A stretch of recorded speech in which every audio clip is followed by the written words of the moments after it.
আসসালামু আলাইকুম মামু। ওয়ালাইকুম আসসালাম। বলতেছি যে পেঁয়াজ যে তো এবার বাস গেলই, হ্যাঁ, পেঁয়াজের দাম তো হইলই না। হইলই না।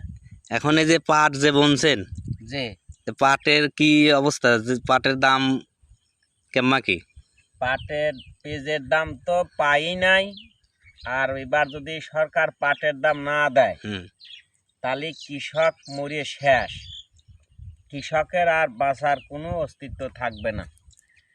ঋণ পেঁয়াজে এমনি এত পরিমাণ ঋণ হয়েছে, আর পাট আশা করে বুনেছি, এবার সরকার পাটের দাম যদি ঠিকঠাক মতো না দেয় হুম তাহলে এত টাকা দামে সার পরিয়ে নিয়ে আমরা নিরঞ্কুরণ করতেছি। সরকারের উপরে বড় একটা আস্থা রাখি, কম করে হলে পারেও নিম্নত হলো 5,000-এর ভিতরে আমার পাটের দাম থাকতে হবে।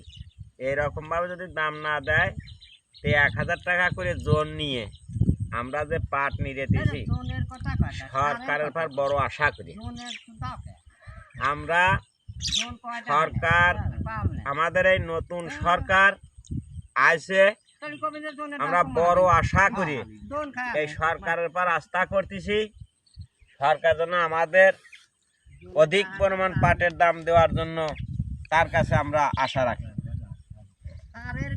এখন পেঁয়াজের দাম যাও তো হইল না, এখন পাটের দামটা হলি পারে, তো তারপরেও পাটের দাম হলে আপাতত ঋণটা শোধ দেওয়া যায়। আপাতত ঋণটা শোধ দেওয়ার চেষ্টা করতে পারি ইনশাল্লাহ।